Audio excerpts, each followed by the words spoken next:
Hey guys, it's a History Nerd, and here I am with a look at Victory at Sea.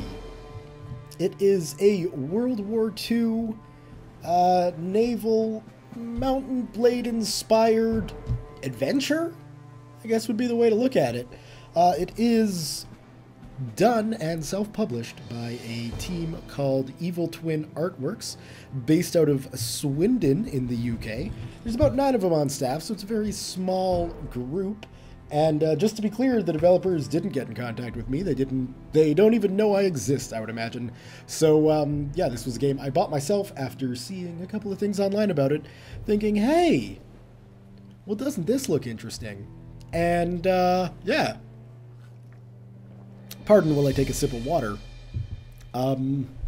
So I jumped in, I bought it, and figured, let's take a look at this, and why not do an I do reviews on this, because hey, this is a review, so that makes sense. So, what have we got? As all good reviewers should do, let's take a look at the options.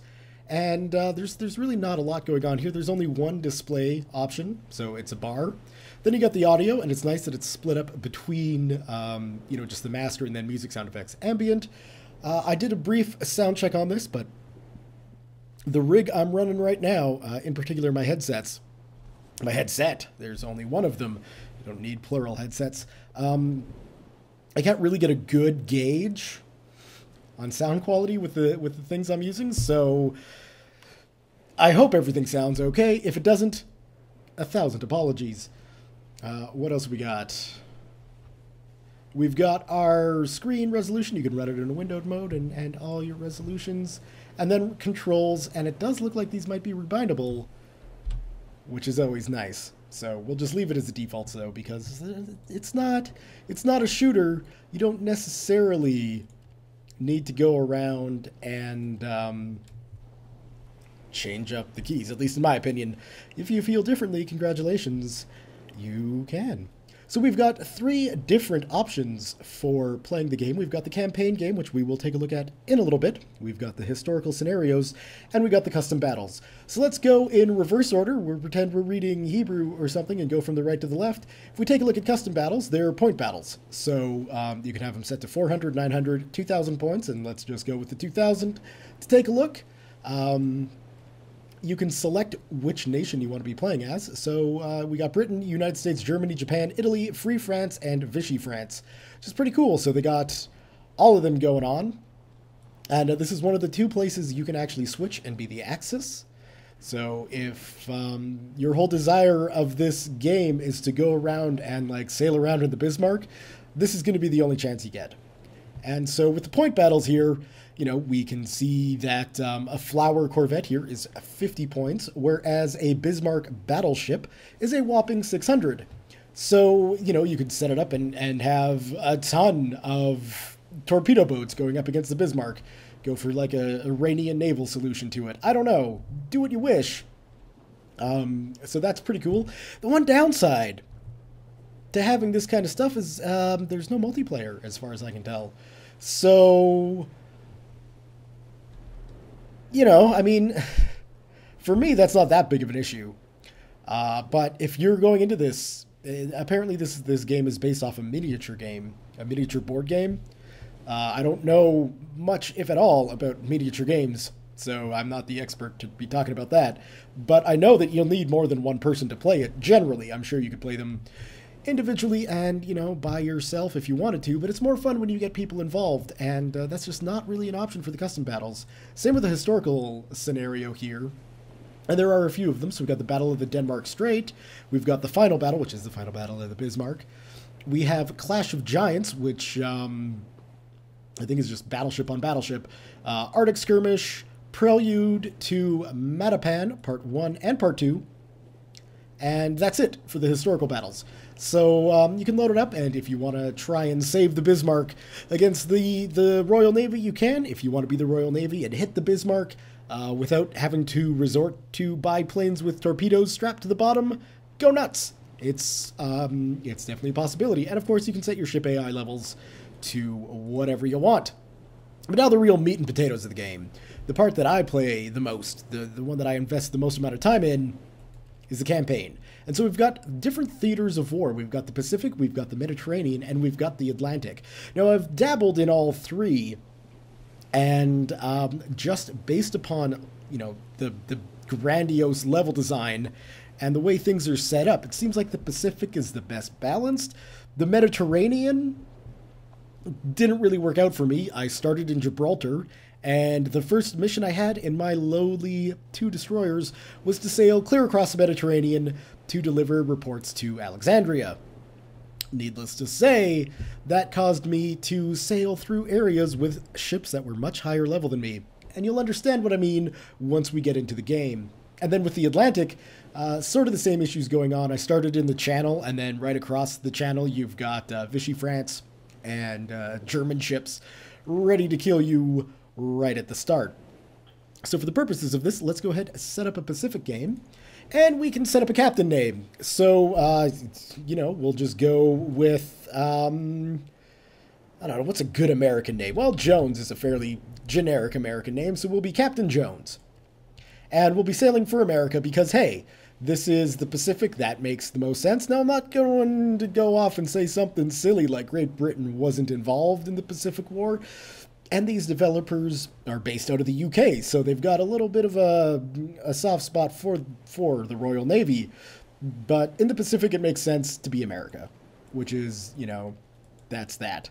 And then you can select your captain logo here. Some people might complain about the presence of female captains. I couldn't care less. And quite frankly, I think this guy, he's the best looking of them all. He's got kind of a little, I don't know, a je ne sais quoi about him that's appealing. So here we are. We're getting our first mission. Congratulations, Commander Jones. I'm promoting you to the rank of captain. Your first command is the destroyer USS Stevens. Get out there and take the fight to the enemy. So we will go ahead and click to continue. And every time you start up a new campaign, you're dropped right into the tutorial. So let's get started, shall we? There goes some sort of flying ship. Flying ship. My word, I should have overloaded on the coffee before recording this. It's a plane. It's not a flying ship. Anyway, basic UI here. We've got our ship speeds, full forward, full back, everything in between, and then time acceleration here, so we can drop it down to almost nothing, and we can speed it up to 12. Regardless, we will just pull a nice little U-turn here.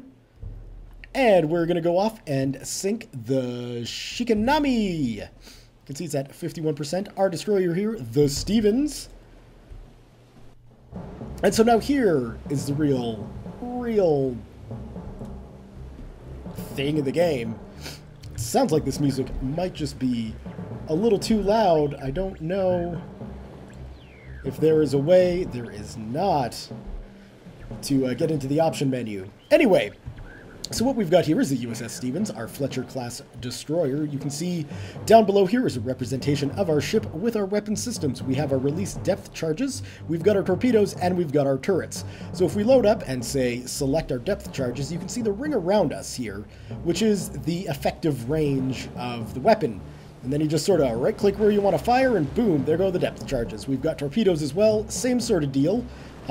With the torpedoes, you're going to want to remember to lead your target because you got to lead your target with torpedoes. That's just the way it is. And then finally, we have our turret here. So this is just a normal, I believe in the game it's called a secondary turret.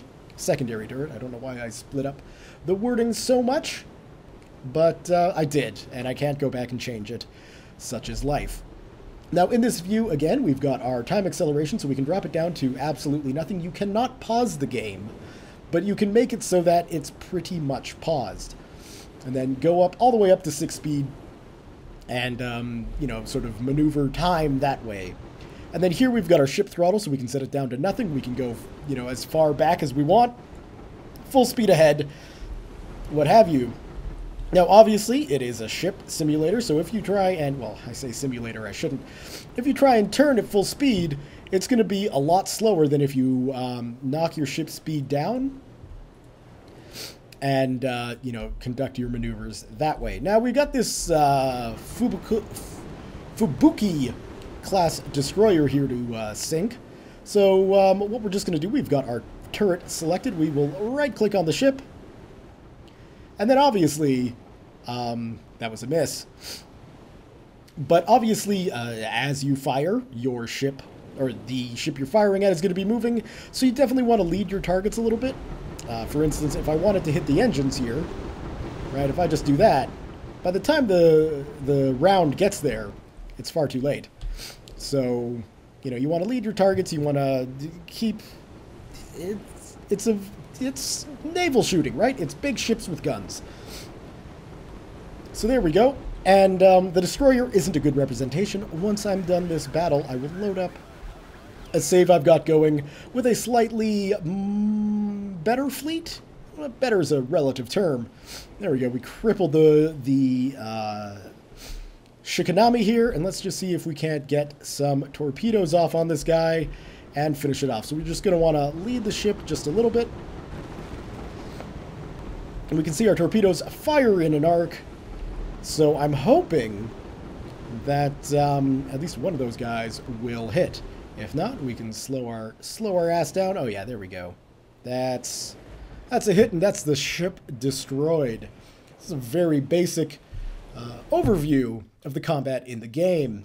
So what else have we got going on? Well, we can see here we've got our war bonds, which is the basic currency of the game. Total war bonds there, enemy ships defeated there, ships lost there, and then we've got our captain experience point level, so you can see we've gained a little bit getting up past captain experience point of level 1 and the rank progression below. Salvaged parts recovered from the enemy wreck, return to HQ for your reward, so that's a little something that you can get to train of thought. Let's load up the game that I'm thinking of here. So what have we got? Yeah, we'll go with this guy. You get little events every now and then to just sort of add war bonds. Basically, is the phrase that I'm struggling to find. Now, obviously, you're taking a look at this and you're thinking, my word, that is a much bigger ship. It is. In fact, we will go to our fleet information, and I will show you this little battle fleet that I have constructed. So as you progress in the game, and as you get more and more war bonds, you can build up your fleet and get more and more ships. So this particular fleet, I have a Porter-class destroyer. I've got 2 Brooklyn-class cruisers, which are freaking tanks, absolute tanks. We have a heavy cruiser. We've got another Porter-class destroyer. We've got my flagship, the HMS Hood, which is a battle cruiser, another heavy cruiser, and a escort carrier. So that's my fleet, and you can see down here, everybody's a captain, or not everybody, but each one has a captain. So for instance, the USS Yorkton has a level 4 captain. Whereas if we go all the way back to the USS Phelps here, which is one of the older destroyers that I've had, I think this has been a part of my fleet for a very long time, it's got a level 2. Because I've been, you know, moving captains around to ships that I want to make sure have better commanders. For instance, my 2 heavy cruisers here, we've got a level 9 captain, Captain Clower here. He's been responsible for 41 enemy craft sunk, including 14 cargo ships, 1 torpedo boat, 18 destroyers, 1 submarine, and 7 cruisers.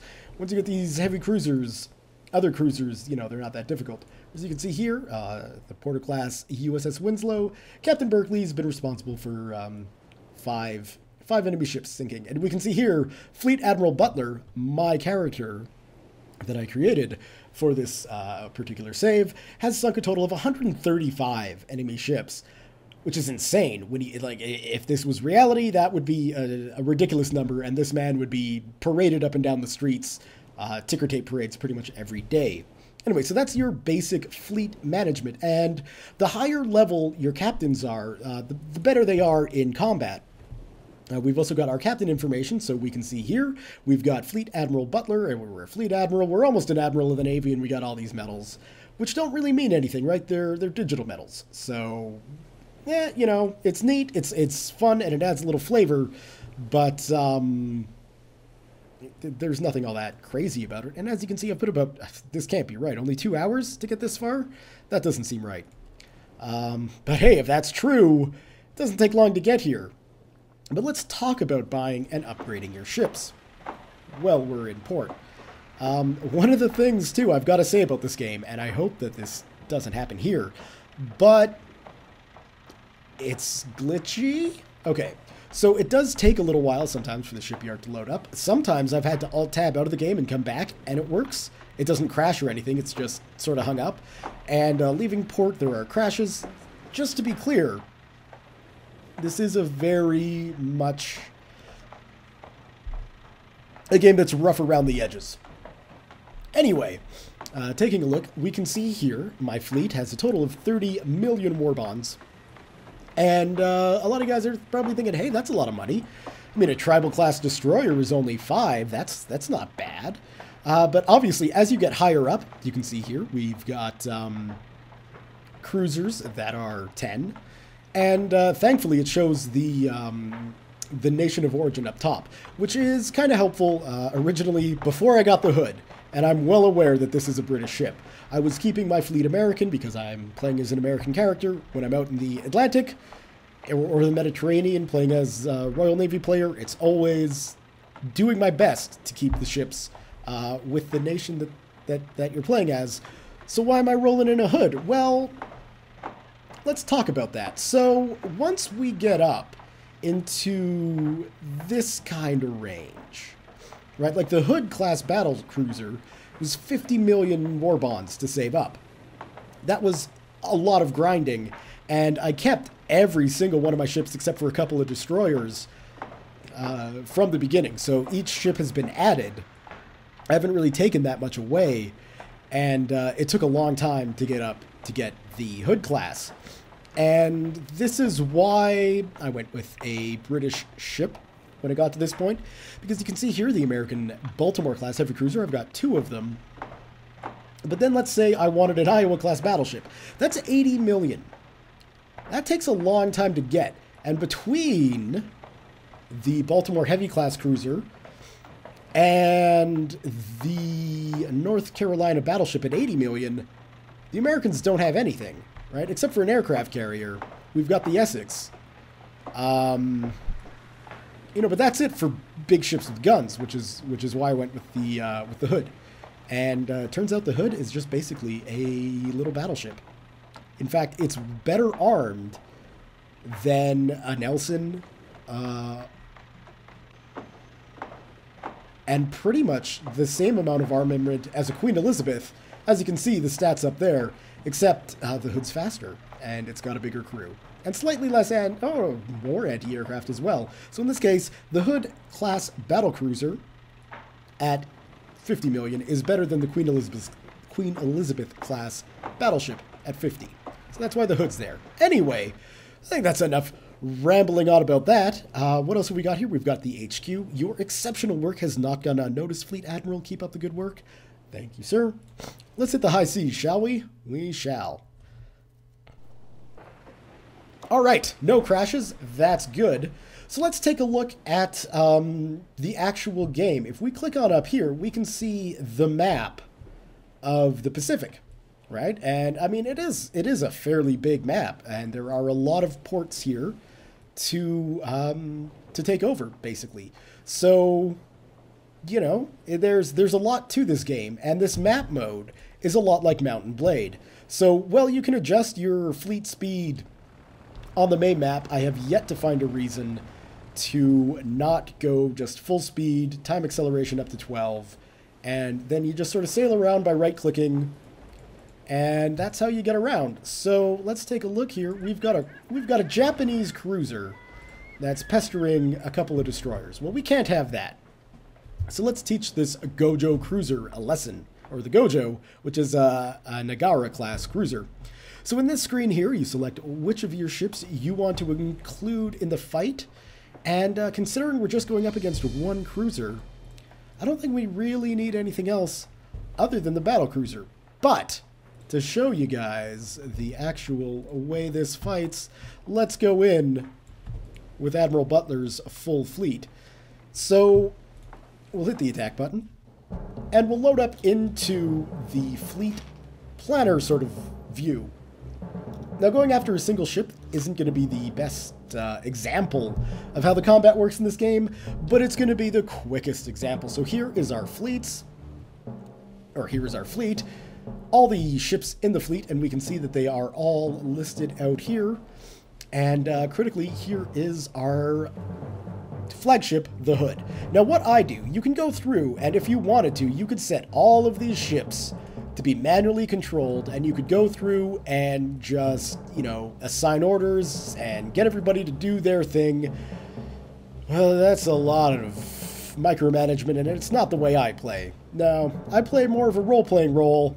So in this game, I am Admiral Butler. I am going to take manual control of the HMS Hood, and we're going to go into battle. Now, everyone else is going to make decisions for themselves as to how best to engage this Nagara-class cruiser.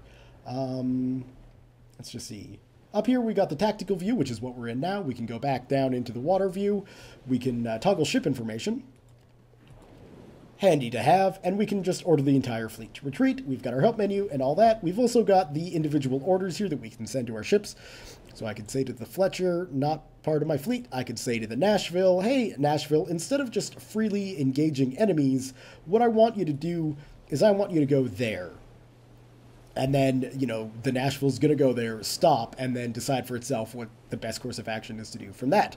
But usually we will just tell them to just engage as they see fit. Let's go down. And so all of these ships, they're going to be turning towards the cruiser there. So let's slow our ass down and get ourselves pointed. Set ourselves around nice, and then we can speed up. No, we can speed up time acceleration too.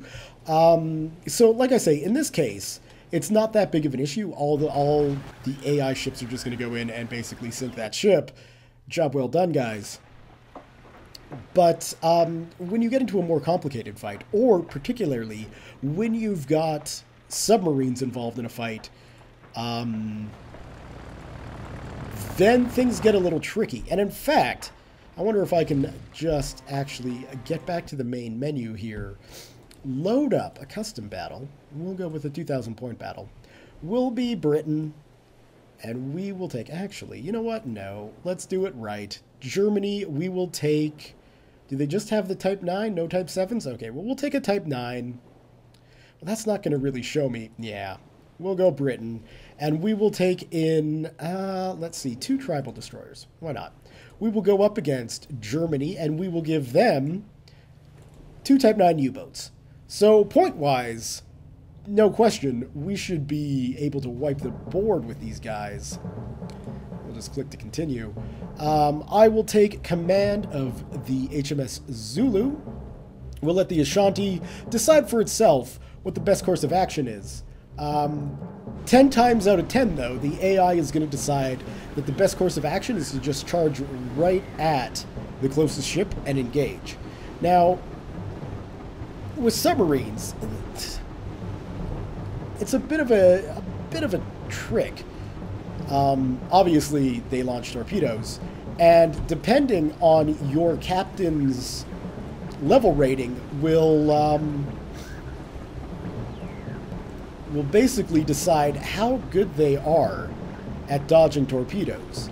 So, well, it is fairly easy to just put a nice hard turn on. And we will send some depth charges that way. And we can see now we got some issues with torpedoes. And torpedoes are a very serious weapon. These guys can cause an awful lot of damage. And you want to do your best to avoid them. Lower level captains are absolutely atrocious. Absolutely atrocious at avoiding torpedoes. I've lost numerous destroyers to idiot captains who don't even move. Oh, is he surfaced? Yeah, he has. And that, you know, that gets a little frustrating. Oh, ramming speed. No, we'll just clip through them? Okay. And in fact, the U-889 torpedo finish the job. That is one thing to always remember. Friendly fire is a thing. But, yeah, if you're not playing this game to sort of take manual control, I mean, take a look at this guy. He's hopefully going to be able to avoid those torpedoes, but he's really not doing a good job of dodging them. And it doesn't sound like he was able to dodge them. So, that's just one thing to keep in mind. The AI is a little bit iffy when it comes to things that, you know, you could probably be better. You could definitely do a better job of yourself, but then that, you know, that just adds to the sort of the tedium of the game. And by the point, because the submarines are so slow in battles, by the point when you actually finish off the rest of the ships and you're just left with submarines, you know, some of your ships have already taken damage, especially with destroyers being the only thing with anti-submarine weapons. Some of them could have been destroyed by cruisers or what have you, because it's really difficult to order your ships to engage certain targets, and then I don't want to go through that whole process. Can I? There we go. Load that up. And we can just leave port.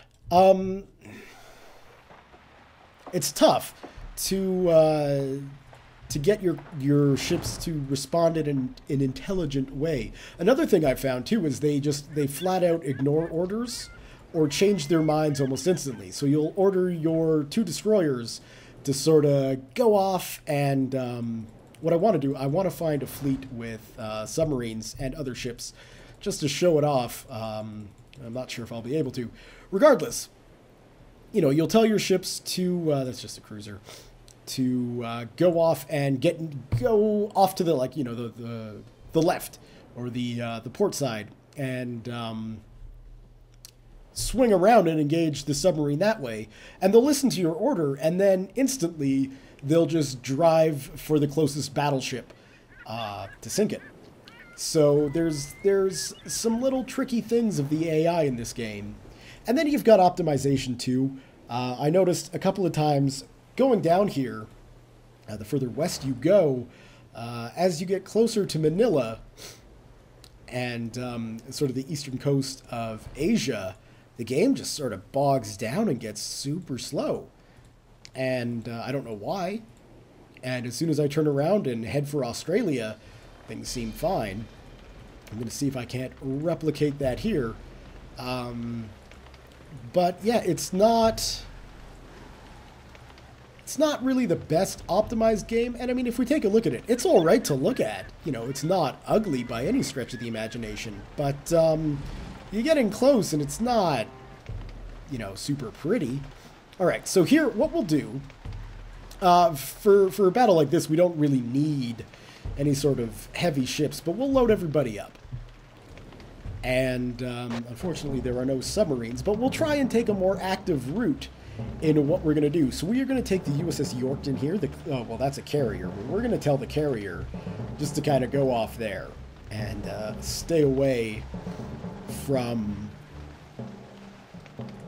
getting engaged in any sort of fighting. So in this case, we got the USS Phelps here is a destroyer. We are going to tell it to attack the Akebono, and we will do the same with our other destroyer, the USS Winslow. So now those two guys are locked in to go after that destroyer. We'll take the Nashville and the Boise and tell it to go after the Notori. We can tell the USS Fall River and the USS, there we go, Canberra, to go after the Maya, and we will take personal control of the Hood, obviously. So now what we're going to do is we will just unpause the game and let it run, and then take a look. So I hope I get proved wrong here. Go up to the Winslow, which is... what have I got? Our destroyer leader. Oh, no. Okay, so call me a liar. I will happily retract my statements. It looks like that may have been fixed up in a patch. I'm not 100% sure. This game has been updated since last I played, and now I feel like kind of an idiot, because these things are actually paying attention. Granted, if we take a look, you know, they're still just driving ahead. There's no maneuvers or anything like that, which my fault for not telling them to do maneuvers. But, you know, when you've got a screen of heavy ships with the destroyers behind, your destroyer, if you order them to attack, let's say, you know, another destroyer and it's behind a battleship, it will just go straight for the battleship, which gets a little frustrating. But again, you know, it's kind of my bad for not getting more into the micromanagement. And anyway, this battle is going to go through, and we can see, are we in range? Almost in range. We can get close. Really, I also want to be able to show off here the guns of the hood, because you know, this is what I play games like this for, right? Is to take full control. We can see the USS Phelps here, not doing a good job of dodging those torpedoes. He's dead. The Winslow, I think, no, he's just got a level 3 captain, so let's see if he's any better at dodging these things. He's got some sketchy maneuvering going on here, that is for sure. But we can see, not really being that mindful, and eats a torpedo hit. So it's just little things where, you know, I don't necessarily, considering the amount of ships that are involved here, I don't necessarily have the time or want to have the time to micromanage all of my destroyers, making sure that they don't get hit by torpedoes. It would be nice if the captains could dodge them themselves. That being said, that's just my play style. You know, if you want to go about this and take control of each ship individually, you'll have a bit of fun. So let's get a good broadside going. We got the Akibono there firing off a couple more torpedoes. In come the shells. And, yeah, miss all around. Here come the other ones, which is fine, considering, you know, the nature of what's going on here. The fact that not all your ships or all your shots hit when you're even when you're level 10, I'm fine with. And obviously, maneuvering plays a part too.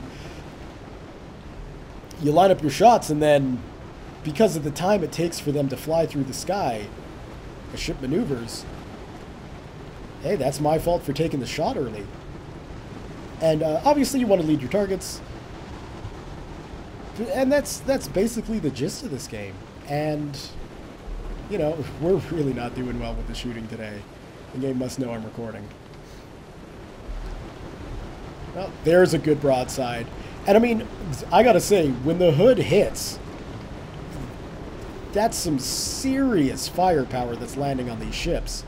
I mean, this is I guess it's just a destroyer, so it makes sense that it's maneuverable and can dodge ships, or dodge fire, but, you know, when it hits, watch out. So, yeah, there we go.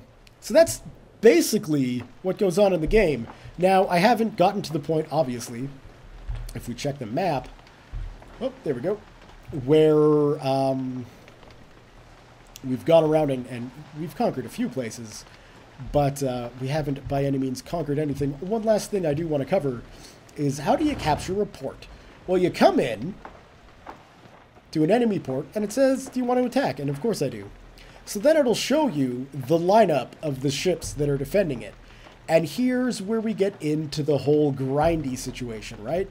So, granted, the Hood, the battlecruiser the Hood, is pretty much a quick battleship. However, taking a look at these, right, we've got the Yamato class and the Nagato class. So, you know, two relatively big ships. The Yamato's a beast, right? 9 secondary turrets and then 3 by 18-inch turrets. 3 of those. The range, I mean, it'll just chew the Hood apart.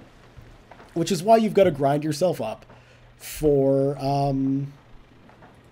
the bigger ships. And that's where the game sort of gets a little draggy. There's no way to speed through or automate battles. So when I show up with a fleet of, battle cruisers and escort carriers up against a destroyer, I've still got to play through that battle. That gets a little tiring. But it's a design decision made by the developers, and I can't knock them for it. They stuck to their guns, but it would certainly help remove a lot of the grindy feels if you could just click and automate. Just automate the results. Your ships are going to take damage. If your ships get damaged in a fight but don't get destroyed and you make it back to port, they get repaired for free. However, if your ship gets sunk in battle, when you return to port, you have an option to salvage it, which means you pay half the cost of a new ship to get it to come back. So, and I'm fine with that. That's fine, although it certainly adds to the grind. And with a battleship being 80 million, and you're going to need at least one of those to take on the ports that are guarded by 2 battleships, in my humble opinion anyway, that's where most of the gameplay lies, and it's grindy. That's the best way to describe it. So if you don't like grindy games, if you don't like having to go through and do the same thing over and over again, then you might not want to be looking at this game. If you like multiplayer sea ships, if you like multiplayer sea battles, this is definitely not the game for you. If you want to go up with friends in fleet battles, which I think would be a really cool thing to do, it's just not an option. Single player only, which, 90% of the time I don't mind. In this case, every now and then I wouldn't mind going up and, loading up a fleet of torpedo boats just to see if I can't piss off some strangers online. That ain't gonna happen. So, yeah, it's a mixed bag. There's a lot to like about this game, and games like this are few and far between. I can think of 2 other games that are kind of like this, the Battle Station Midway Pacific series, and I mean, those aren't new games by any stretch of the imagination, and that's really about it. So it fills a niche that's pretty empty. That being said, it's not the greatest game I've ever played. It's fun, and I don't regret spending money on it. I think it's $20 on Steam, so I mean it's not a huge cost investment. If this thing was $60, I'd certainly have issues, and even still $20 for an untested developer. It looks like this is Evil Twin's first stab at doing PC only games. It looks like they do a lot of mobile games. Not knocking the mobile games, but there is a bit of a difference between the two, and I think that's really a lot to take into consideration. That being said, I've certainly put some time into this game, I guess 2 hours and a bit, and it's got to the point now where it's fun. This one of the missions that this game likes to throw at you every now and then is to go sink a bunch of convoy ships and or freighters in a convoy, and man, that's fun in Silent Hunter 5. It's fun in this game too. Nothing beats unloading a broadside from a Hood-class battlecruiser into the side of an oil freighter. That's power right there. So yeah, if you've watched through this game and have been like, man, this game looks sweet, I don't mind that there's no multiplayer. I don't mind that there are occasional crashes or occasional freezes, and like full-on crash to desktop, game stops working. It's got a fairly robust autosave system, though, so you shouldn't lose too much of your progress. But if those things don't bother you when you look at this and you think, damn, that looks like the game for me, go ahead and buy it. But if you've just got an interest, or even just a passing interest in World War II naval combat, man, I don't know. Maybe would be my recommendation. Really consider it. The devs have given the impression, in the few places where I've been able to read their responses, they've got some stuff going on the Steam forums and stuff that, they're looking at updating and, keeping the game going. They're cagey about having the Axis as a playable faction. I don't know if that's going to be a thing or not. It doesn't sound like they know whether it's going to be a thing or not. That might be something like a paid-for expansion. I don't know. So if your heart's set on rolling around with a Bismarck fleet, do not buy this game at all. or even, you know, if your heart's set on rolling around the Pacific with a Japanese fleet, don't buy this game. Don't, because you're going to leave very upset. The only two playable factions in the campaign are Britain and the United States. They've got a fair amount of ships. I mean, you guys saw the Shipyard. Lots of options there, but, you know, it's, yeah, it's all stuff to take into consideration. I can't give this a 100% ringing endorsement. There is a lot wrong with it, and I think it's missing some features that would be, you know, not key, but, well, the Axis campaign is key, really. It's tough to make an open world World War II game and completely shut off half the sides, in my opinion, anyway. But yeah, it's a fun game, and I certainly enjoy it. I don't regret buying it, but, you know, big asterisk. Really consider it. Do your research. Take a look at videos like this. And yeah, you know, again, also something to consider, stability issues. There were no crashes during this, which is good news, but, you know, I can also say that I've had some times where in the space of an hour, the game's crashed on me 5 or 6 times. You know, that's a crash every 10 minutes. You know, and occasionally missions have issues too. I mean, I could go through a whole list of things, but all that being said, I go back and I still play it. So there's a certain je ne sais quoi about this game that, you know, you load it up for an hour or two, sail around, sink some ships. It's fun. And really, that's all a game needs to be. So there you go. It's my review. Thumbs up if you have enjoyed it. Leave your comments, questions, concerns, thoughts, jokes, musings, what have you below. Thank you all very much for watching. We'll see you next time.